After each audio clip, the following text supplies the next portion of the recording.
মুস্তাফিজকে দল থেকে ছেঁটে ফেলার নির্দেশ দিল বোর্ড। আইপিএল 2026-এ কলকাতা আর খেলাতে পারবে না মুস্তাফিজুর রহমানকে।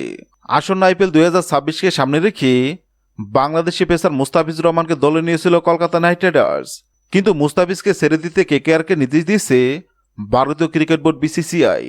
বোর্ড সচিব সাইকিয়া শনিবার এই সিদ্ধান্তের বিষয়টি নিশ্চিত করেছেন। ভারতীয় সংবাদ মাধ্যম ইন্ডিয়া টুডেকে দেওয়া এক বিবৃতিতে সাইকিয়া জানান, সাম্প্রতিক সার্বিক পরিস্থিতির প্রেক্ষিতে এই সিদ্ধান্ত নেওয়া হয়েছে। মূলত দুই দেশের রাজনৈতিক অবস্থা থেকে ইঙ্গিত করেছেন।